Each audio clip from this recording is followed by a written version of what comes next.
माँ भगवती। प्यारे भक्तों, आपका स्वागत है आपके अपने चैनल मिस्टीरियस अनु में। माँ दुर्गा की कृपा सदा सर्वदा आप सभी के जीवन पर बनी रहे। माँ दुर्गा आपके सभी मनोरथ पूर्ण करे। आप पर और आपके प्रियजनों पर सदा सर्वदा सुख, शांति और समृद्धि की वर्षा हो। प्रिय भक्तजनों, आज सुनिए श्रीमद् देवी भागवत पुराण के 7वें अध्याय की कथा। सूत जी बोले, हे मुनिजनों, जब जगत गुरु भगवान विष्णु के शरीर से निद्रा देवी निकली, उस समय उनके नेत्र, मुख, नासिका, भुजा, हृदय तथा वक्षा स्थल से निकलकर विश्रेष्ठ तामसी शक्ति आकाश में स्थित हो गई। तब भगवान विष्णु भी बार बार जमहाई लेते हुए उठ खड़े हुए। तब वहां भगवान विष्णु ने भय से कांपते हुए ब्रह्मा को देखा और उन महातेजस्वी विष्णु ने मेघ के समान गंभीर वाणी में कहा। विष्णु बोले, हे कमल उद्भव ब्रह्मा जी, आप तपस्या छोड़कर यहाँ कैसे आ गए? आप इतने चिंतित एवं भयभीत क्यों हो रहे हैं?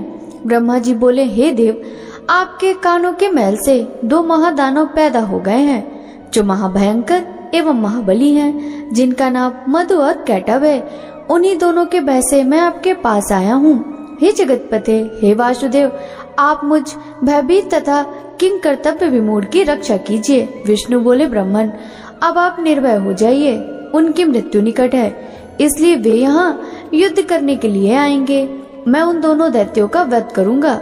सूत जी बोले, इस प्रकार भगवान विष्णु ब्रह्मा जी से कह ही रहे थे कि वे दोनों मतवाले महाबली दैत्य ब्रह्मा जी को ढूंढते ढूंढते वहां आ पहुँचे।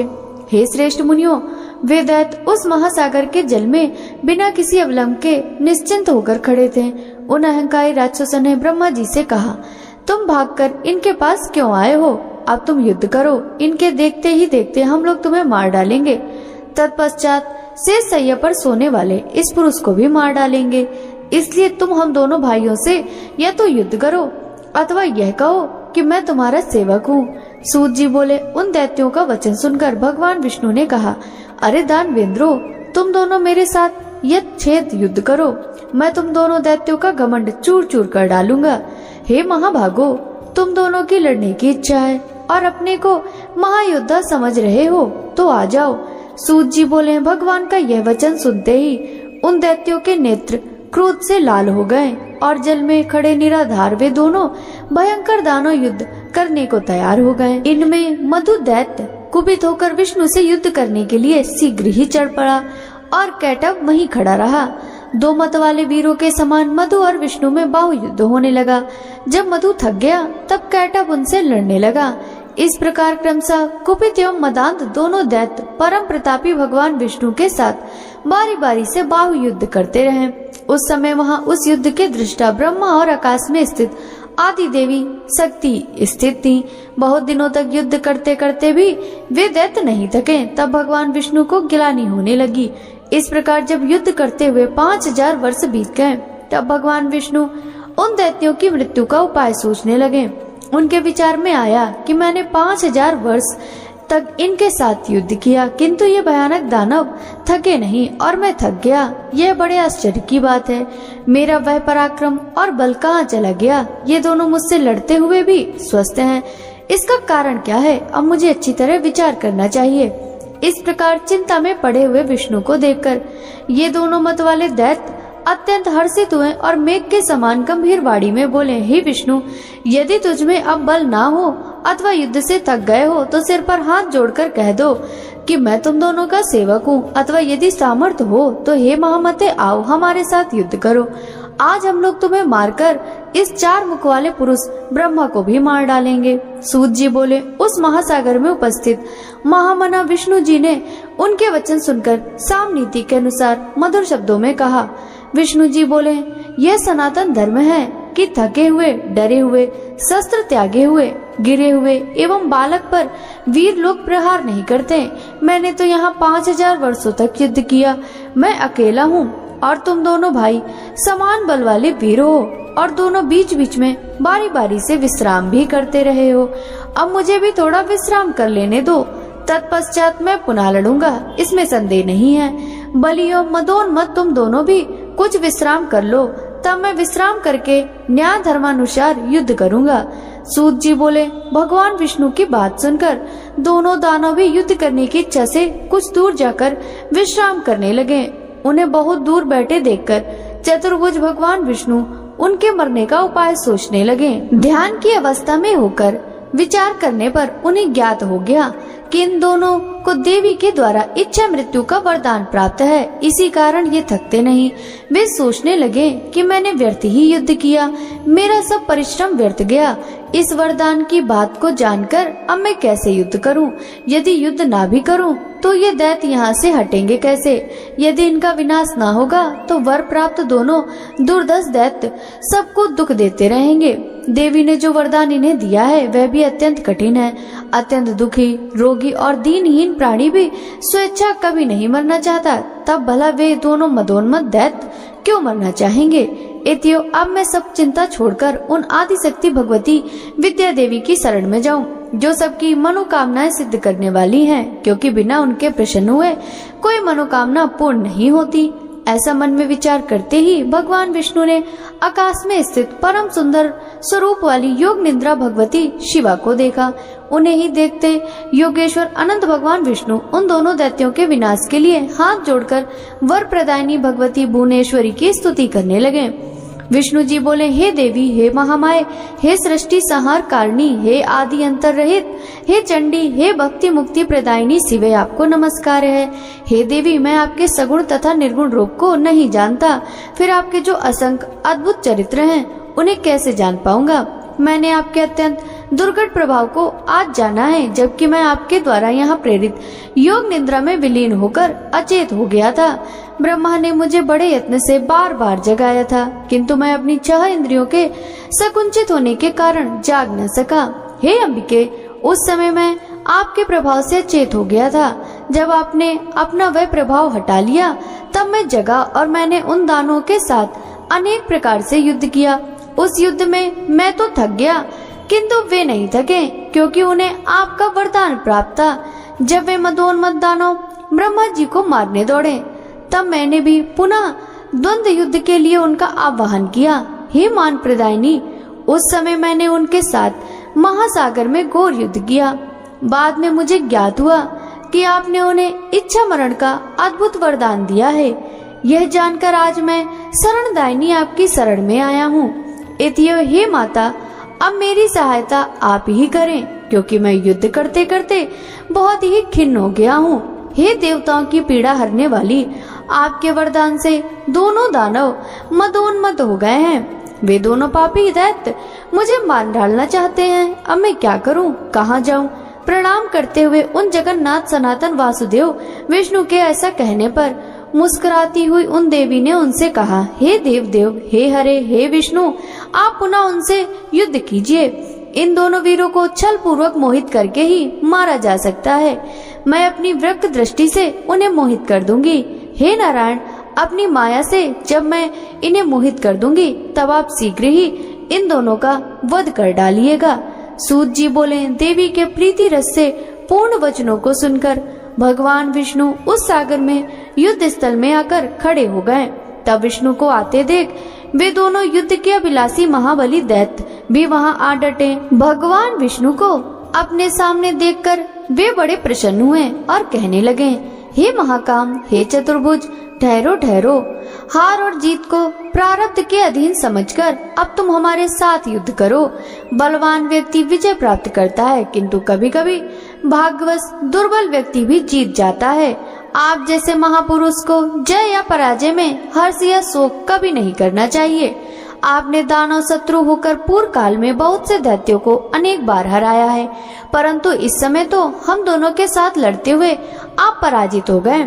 सूत जी बोले, ऐसा कहकर वे दोनों महाबाहु दैत्य युद्ध करने को तत्पर हो गए। तब वहां अवसर देखकर ज्यों ही विचित्र कर्मा विष्णु ने उन दोनों पर मुष्टि से प्रहार किया, त्यों ही उन दोनों बलोन्मत्त दैत्यों ने भी विष्णु पर मुष्टि प्रहार किया। इस प्रकार उनमें परस्पर महाभयंकर युद्ध होने लगा। उन दोनों महाबली दानवों को युद्धरत देखकर नारायण श्री हरि ने दीन दृष्टि से भगवती की ओर देखा। सूत जी बोले, विष्णु की ऐसी कर्णजनक दीन दशा देखकर अरुण नेत्रों वाली भगवती उन दोनों दैत्यों की ओर देखकर हंसने लगी और उन्होंने दूसरों के काम बाड़ों के समान मंद मुस्कान युक्त तथा प्रेम भाव से भरे अपने कटाक्षों से उन पर प्रहार किया। इस प्रकार देवी के कटाक्ष को देखकर वे पापी मधु कैटभ अत्यंत मोहित हो गए। वे कामांध दानव अपने ऊपर भगवती की विशेष अनुकंपा जानकर कामबाण से अत्यंत पीड़ित होने लगे और अपूर्व शोभाशालिनी भगवती को देखते हुए वे वहीं खड़े हो गए। भगवान विष्णु भी देवी के उस प्रयत्न को समझ गए। दोनों कामी दानवों को देवी की माया से विमोहित जानकर स्वकार्य साधक भगवान विष्णु ने वहां मेघ के समान गंभीर एवं मधुर वचनों के द्वारा उन दोनों का उपहास करते हुए कहा, हे वीरो, तुम्हारी जो इच्छा हो वर मांगो। तुम दोनों के युद्ध से मैं अत्यंत हर्षित हूँ, अतः मैं तुम्हें मनोअभिलिषित वर दूंगा। यद्यपि पूर्व काल में भी मेरे द्वारा अनेक दानव युद्ध करते हुए देखे गए हैं, किंतु तुम दोनों भाइयों के समान मैंने किसी को देखा सुना नहीं है। तुम दोनों के अतुलनीय बल को देखकर मैं बहुत संतुष्ट हूँ। हे महाबली दानव, मैं तुम दोनों भाइयों की वांछित मनोकामनाएं पूर्ण करूंगा। सूत जी बोले, विष्णु जी का यह वचन सुनकर कमल के समान नेत्र वाले काम पीड़ित वे दोनों दैत्य जगदानंद दायिनी भगवती महामाया को देखते हुए विष्णु से अभिमान पूर्वक बोले, हे विष्णु, हम लोग याचक नहीं हैं, अतः आप हम लोगों को क्यों देना चाहते हैं? हे देवेश, यदि आप लेना चाहें तो आप जो मांगिए हम दे सकते हैं, क्योंकि हम लोग भिक्षुक नहीं हैं, दाता हैं। हे ऋषिकेश, आप अपना मनोअभिलिषित वरदान मांगिए। हे वासुदेव, आपके अद्भुत युद्ध से हम लोग आप पर अत्यंत प्रसन्न हैं। उन दोनों का यह वचन सुनकर भगवान विष्णु ने उत्तर दिया, यदि तुम मेरे ऊपर प्रसन्न हो तो यही वरदान दो कि तुम दोनों भाई अब मेरे ही हाथों मारे जाओ। सूत जी बोले, विष्णु जी का यह वचन सुनकर दोनों भाई चकित हो गए और अपने को उनके द्वारा ठगा हुआ समझकर शोक से चिंतित हो गए। कुछ देर के बाद मन में विचार कर संपूर्ण भूमि को स्थल रहित तथा वहाँ सर्वत्र जल ही जल देखकर उन्होंने भगवान विष्णु से कहा, हे जनार्दन विष्णु, आपने हम लोगों को पहले जो वरदान देने को कहा था, यदि आप सत्यवादी हैं तो पहले उस वांछित वर को प्रदान कीजिए। हे मधुसूदन, आप हमें किसी निर्जल प्रदेश की सुविस्तृत भूमि पर मारिए, तभी हम आपसे मारे जा सकेंगे, अन्यथा नहीं। अतः हे माधव, अब आप सत्यवादी बनिए। तब भगवान विष्णु ने अपनी सुदर्शन चक्र का स्मरण करके उन दानवों से हंसते हुए कहा, हे महाभागो, तुम्हारे कथनानुसार निर्जल तथा सुविस्तृत भूमि पर ही मैं आज तुम दोनों को मारूंगा। ऐसा कहकर देवताओं के आराध्य भगवान विष्णु ने अपनी दोनों जांघों को सुविस्तृत करके जल के ऊपर ही स्थिर दिखा दिया और उनसे कहा, दैत्यो देखो, यहाँ जल नहीं है, पृथ्वी है, अतः यहीं पर तुम दोनों अपना सिर रखो। ऐसा करने से आज ही हम तुम दोनों सत्यवादी सिद्ध होंगे।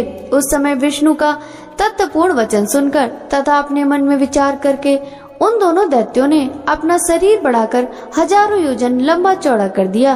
तब भगवान विष्णु ने भी अपनी दोनों जांघों को बढ़ाकर उससे भी द्विगुणित कर दिया। यह देखकर वे दोनों दैत्य बड़े विस्मय में पड़ गए, परंतु अपनी बात सत्य प्रमाणित करने के लिए उन्होंने अपने अपने मस्तक उस अत्यंत अद्भुत जंघे पर रख दिए।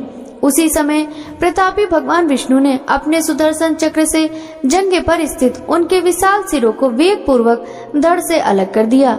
जब दोनों दैत्य मधु और कैटभ मर गए, तब उन्हीं की मेद से संपूर्ण सागर पट गया।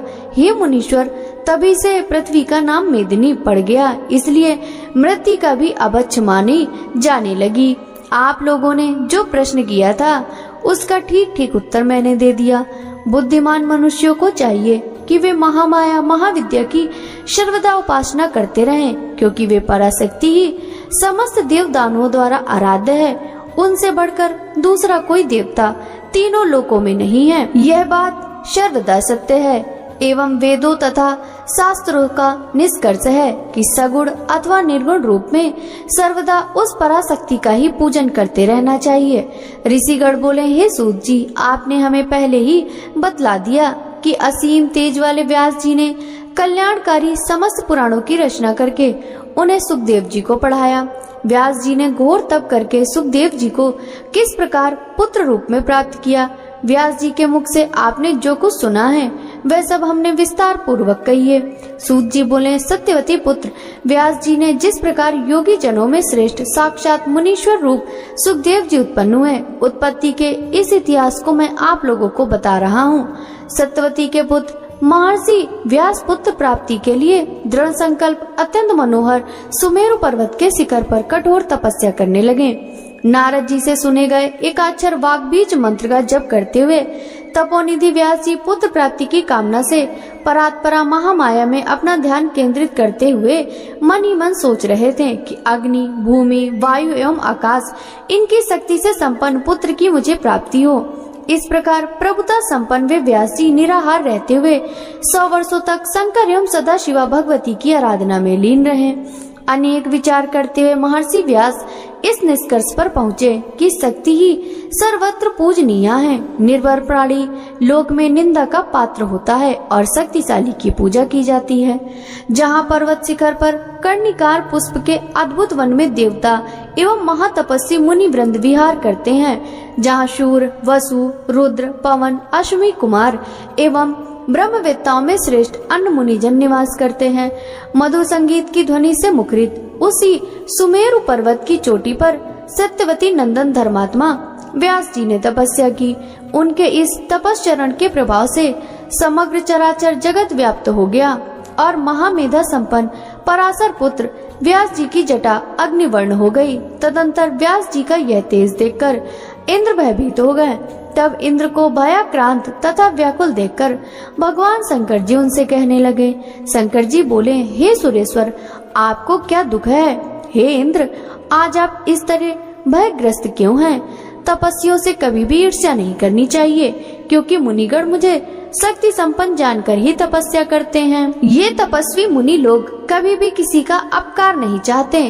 शंकर जी के ऐसा कहने पर इंद्र उनसे बोले, व्यास जी ऐसा तप किस लिए कर रहे हैं? उनकी क्या मनोकामना है? शिव जी बोले, व्यास जी पुत्र प्राप्ति की कामना से यह कठोर तप कर रहे हैं। इनकी तपस्या करते हुए 100 वर्ष पूर्ण हो चुके हैं, अतः मैं इन्हें कल्याणकारी पुत्र प्रदान करूंगा। सूत जी बोले, दया भाव से युक्त प्रसन्न मुख वाले जगत गुरु भगवान शंकर इंद्र से ऐसा कहकर मुनि व्यास जी के पास जाकर बोले, हे वासवी पुत्र, उठो, तुम्हें कल्याणकारी पुत्र अवश्य प्राप्त होगा। हे निष्पाप, तुम्हारा वह पुत्र सभी प्रकार के तेजों से संपन्न, ज्ञानवान, यशस्वी और सभी लोगों का सदा अतिशय प्रिय, समस्त सात्विक गुणों से संपन्न तथा सत्य रूपी पराक्रम से युक्त होगा। सूत जी बोले, तब शूलपाणी शंकर जी का मधुर वचन सुनकर उन्हें प्रणाम कर द्वैपायन व्यास जी ने अपने आश्रम के लिए प्रस्थान किया। वहां पहुंचकर कई वर्षों तक घोर तप करने के कारण अतिशय श्रांत महर्षि व्यास अरणी में समाहित अग्नि को प्रकट करने की कामना से अरणी मंथन करने लगे। मंथन कर रहे व्यास जी के मन में उस समय महान चिंता हो रही थी। मंथन तथा अरणी के पारस्परिक संयोग से प्रकटित अग्नि को देखकर व्यास जी के मन में अचानक पुत्रोत्पत्ति का विचार आया कि अरणी मंथन जनित अग्नि की भांति मुझे पुत्र कैसे उत्पन्न हो, क्योंकि पुत्र प्रदान करने वाली अरणी रूपा वह रूपवती उत्तम कुल में उत्पन्न तथा पतिव्रता युवती स्त्री मेरे पास नहीं है। साथ ही पैरों की श्रृंखला के समान स्त्री को मैं कैसे अंगीकार करूं? पुत्र उत्पन्न करने में कुशल और पतिव्रत धर्म में सदा तत्पर रहने वाली पत्नी मुझे कैसे मिले? पति परायणा, निपुण, रूपवती कैसी भी स्त्री हो, वह सदा बंधन की कारण ही बनी रहती है। स्त्री सदा अपनी इच्छा के अनुसार सुख प्राप्त करना चाहती है।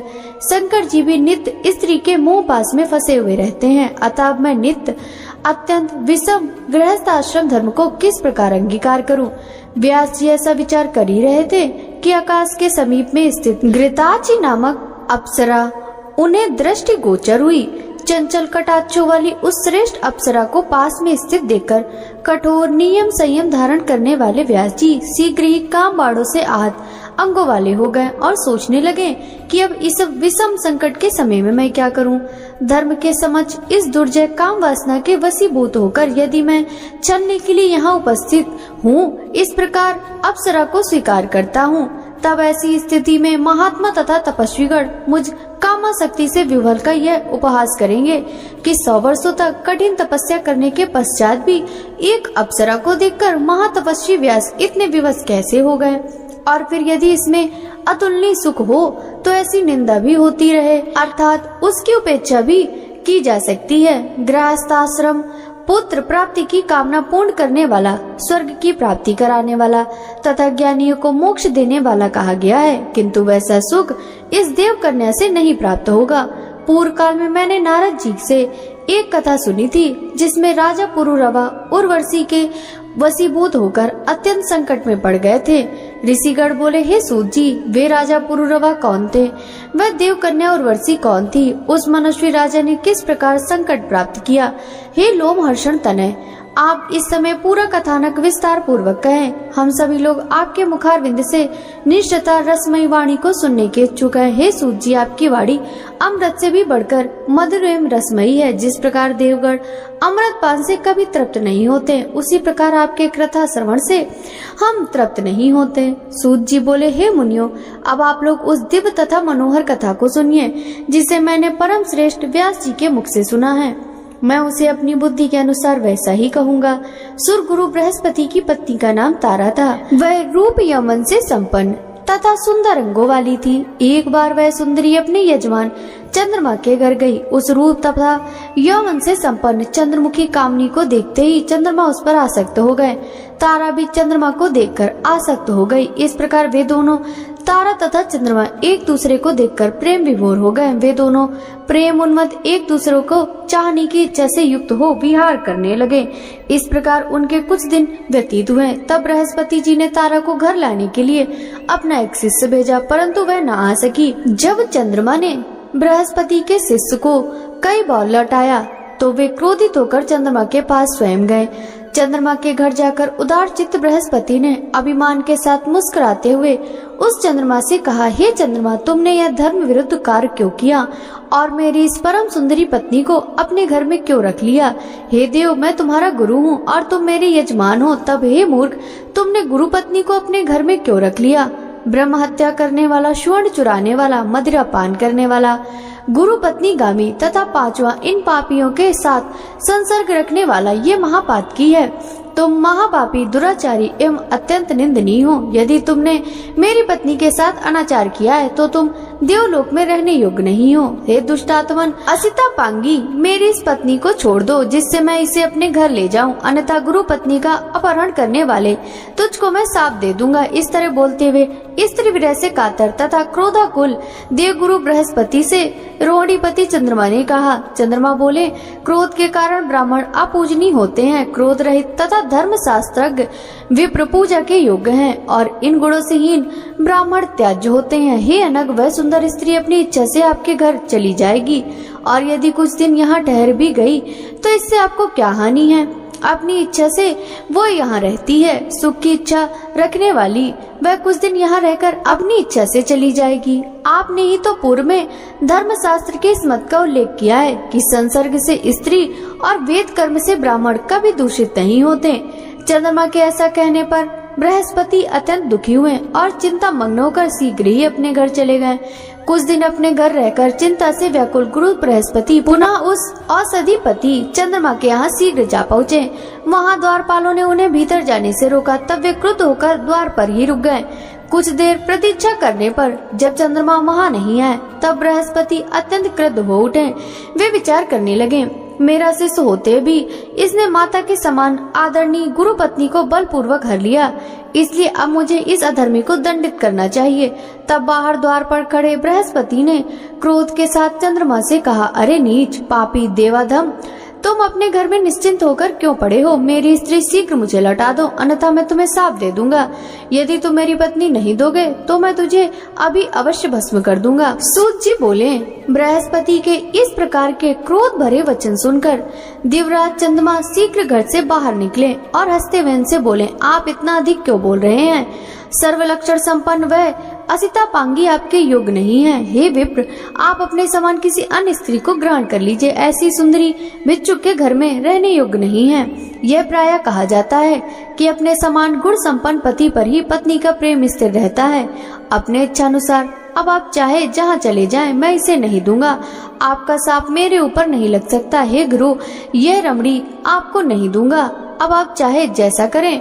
सूत जी बोले, चंद्रमा के ऐसा कहने पर देवगुरु बृहस्पति रुष्ट होकर चिंता में पड़ गए और वे कुपित होकर शीघ्रता से इंद्र के भवन चले गए। वहां स्थित देवगुरु बृहस्पति को दुख से व्याकुल देखकर इंद्र ने पाद्य, अर्घ और आचमनी आदि से उनकी विधिवत पूजा करके बैठाया। जब बृहस्पति आसन पर बैठकर स्वस्थ हो गए, तब परम उदार इंद्र ने उनसे पूछा, हे महाभाग, आपको कौन सी चिंता है? हे मुनिवर, आप इतने शोकाकुल किस लिए हैं? मेरे राज्य में आपका अपमान किसने किया? आप मेरे गुरु हैं, अतः हमारी सेना एवं लोकपाल सभी आपके अधीन हैं। ब्रह्मा, विष्णु, रुद्र तथा अन्य देवता भी आपकी सहायता करेंगे। आपको कौन सी चिंता है? इस समय उसे बताइए। बृहस्पति बोले, चंद्रमा ने मेरी सुंदर नेत्रों वाली पत्नी तारा का हरण कर लिया है और वह दुष्ट मेरे बार बार प्रार्थना करने पर भी उसे लौटाता नहीं है। हे देवराज, अब मैं क्या करूं? अब तो केवल आप ही मेरी शरण है। हे सत्कृतो, मैं अत्यंत दुखी हूँ। हे देवेश, आप मेरी सहायता कीजिए। इंद्र बोले, हे धर्मात्मन, आप शोक न करें। हे सुव्रत, मैं आपका सेवक हूँ, मैं आपकी पत्नी को अवश्य लाऊंगा। हे महामते, यदि दूध बेचने पर भी वह मदोन्मत्त चंद्रमा आपकी स्त्री को नहीं देगा तो देव सेना सहित मैं स्वयं युद्ध करूंगा। इस प्रकार गुरु बृहस्पति को आश्वासन देकर इंद्र ने अपनी बात को सही ढंग से कहने वाले विलक्षण तथा वाक्पटु दूत को चंद्रमा के पास भेजा। शीघ्र ही वह चतुर दूत चंद्रलोक गया और रोहिणीपति चंद्रमा से यह संदेश वचन कहने लगा, हे महाभाग, हे महापते, इंद्र ने आपसे कुछ कहने के लिए मुझे भेजा है, अतः उनके द्वारा जो कुछ कहा गया है वही ज्यों का त्यों मैं आपसे कह रहा हूँ। हे महाभाग, हे सुव्रत, आप धर्मज्ञ हैं, नीति जानते हैं तथा धर्मात्मा। अत्रि मुनि आपके पिता हैं, इत्यो आपको कोई ऐसा कार्य नहीं करना चाहिए जिससे आप निंदनीय हो जाएं। आलस्य रहित होकर यथाशक्ति अपनी स्त्री की रक्षा सभी प्राणी करते हैं, अतः इस तारा के लिए बड़ा कलह होगा, इसमें संदेह नहीं है। हे सुधा निधे, जैसे आप अपनी भार्या की रक्षा हेतु प्रयत्न करते हैं, वैसे ही गुरु बृहस्पति भी अपनी पत्नी की रक्षा के लिए प्रयत्नशील हैं। आप अपने ही सदृश सभी प्राणियों के विषय में विचार कीजिए। हे सुधा निधे, आपको दक्ष प्रजापति की सुलक्षणों से युक्त 28 कन्याएं पत्नी के रूप में प्राप्त हुई हैं। आप अपने गुरु की पत्नी को पाने की इच्छा क्यों रखते हैं? स्वर्गलोक में मेनका आदि अनेक मनोरम अप्सराएं सर्वदा सुलभ हैं। तब उनके साथ स्वेच्छा पूर्वक विहार कीजिए और गुरु पत्नी तारा को शीघ्र ही लौटा दीजिए।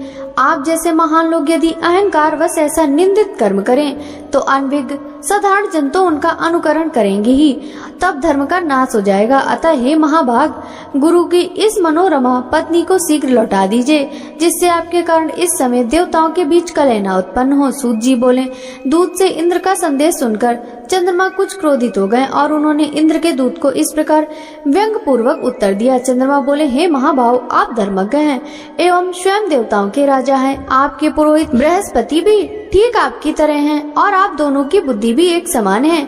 दूसरों को उपदेश देने में अनेक लोग चतुर होते हैं, परंतु कार्य उपस्थित होने पर उपदेशानुसार स्वयं आचरण करने वाला दुर्लभ होता है। हे देवेश, बृहस्पति के बनाए शास्त्र को सभी मनुष्य स्वीकार करते हैं। शक्तिशाली लोगों के लिए सब कुछ अपना होता है, परंतु दुर्बल लोगों के लिए कुछ भी अपना नहीं होता। तारा जितना प्रेम मुझसे करती है उतना बृहस्पति से नहीं, अतः अनुरक्त स्त्री धर्म अथवा न्याय से त्याज्य कैसे हो सकती है?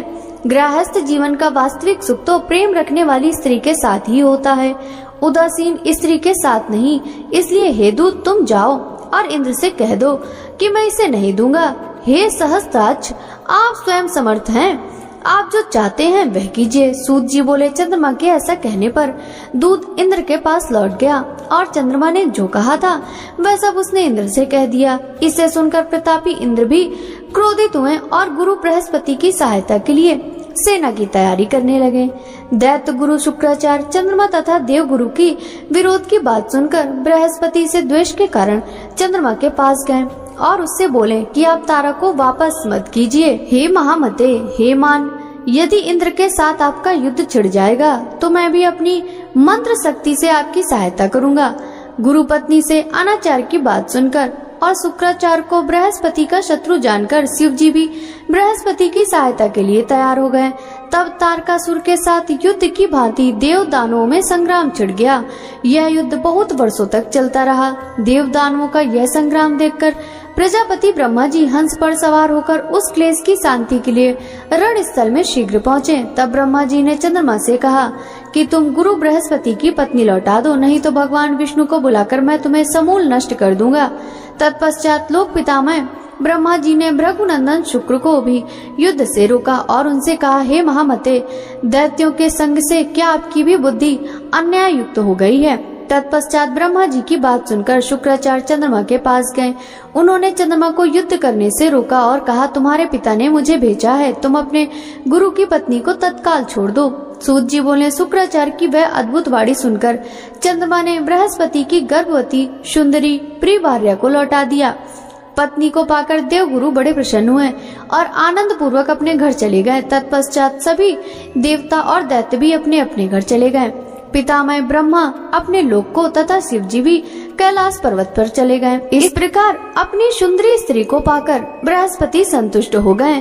तदंतर कुछ दिनों के बाद तारा ने शुभ दिन तथा शुभ नक्षत्र में गुणों में चंद्रमा के समान ही सुंदर पुत्र को जन्म दिया। पुत्र को उत्पन्न देखकर देवगुरु बृहस्पति ने प्रसन्न मन से उसके विधिवत जात कर्म आदि संस्कार किए। हे श्रेष्ठ मुनियों, चंद्रमा ने जब सुना कि पुत्र उत्पन्न हुआ है, तब बुद्धिमान चंद्रमा ने बृहस्पति के पास अपना दूत भेजा और कहलाया, हे गुरु, यह पुत्र आपका नहीं, क्योंकि यह मेरे तेज से उत्पन्न है। तब आपने अपनी इच्छा से बालक का जात कर्मादि संस्कार क्यों कर लिया? उस दूत का वचन सुनकर बृहस्पति जी ने कहा कि यह मेरा पुत्र है, क्योंकि इसकी आकृति मेरे समान है, इसमें संदेह नहीं। पुनः दोनों में विवाद खड़ा हो गया और देव दानव मिलकर फिर युद्ध के लिए आ गए और इस प्रकार उनका बहुत बड़ा समूह एकत्र हो गया। उस समय शांति के अभिलाषी स्वयं प्रजापति ब्रह्मा जी पुनः वहां पहुँचे और रणभूमि में डटे हुए युद्धोत्सुक देव दानवों को उन्होंने युद्ध से रोका। धर्मात्मा ब्रह्मा जी ने तारा से पूछा, हे कल्याणी, यह पुत्र किसका है? हे सुंदरी, तुम सही सही बता दो, जिससे यह कलह शांत हो जाएगा। तब असिता पांगी सुंदरी तारा ने लजाते हुए सिर नीचे करके मंद स्वर में कहा, यह पुत्र चंद्रमा का है। ऐसा कहकर वह घर के भीतर चली गई। तब प्रसन्नचित्त होकर चंद्रमा ने उस पुत्र को ले लिया। उन्होंने उसका नाम बुध रखा। पुनः वे अपने घर को चले गए। तत्पश्चात ब्रह्मा जी अपने लोक को तथा इंद्र सहित सभी देवता भी चले गए। इस प्रकार प्रेक्षक भी जो जहाँ से आए थे वे सभी अपने अपने स्थान को चले गए। हे मुनिजन, इस प्रकार गुरु के क्षेत्र में चंद्रमा से बुद्ध की उत्पत्ति का यह वृतांत, जैसा मैंने पूर्व में सत्यवती पुत्र व्यास जी से सुना था, वैसा आप लोगों से कह दिया। सूत जी बोले, तदंतर ईला के गर्भ से पुरुरवा ने जन्म लिया। यह प्रसंग मैं आप लोगों से कहता हूँ। वे बुद्ध पुत्र पुरुरवा बड़े धर्मात्मा, यज्ञ करने वाले एवं दानशील थे। बोलिए माँ भगवती की जय। भक्तों, आगे की कथा का रसपान हम कल के अध्याय में करेंगे। श्रीमद् देवी भागवत महापुराण की यह कथा यदि आपको अच्छी लगी हो तो वीडियो को लाइक कर ज्यादा से ज्यादा भक्तों के साथ शेयर कीजिएगा। साथ ही वीडियो के कमेंट बॉक्स में जय माता दी जरूर लिखिएगा, जिससे माँ भगवती की कृपा दृष्टि सदा सर्वदा आप सभी पर इसी प्रकार बनी रहे। आपसे मिलते हैं श्रीमद् देवी भागवत महापुराण के प्रथम स्कंद के अंतर्गत आगे की कथाओं के साथ। तब तक सभी भक्तों को हरे कृष्णा, राधे राधे, जय माता दी।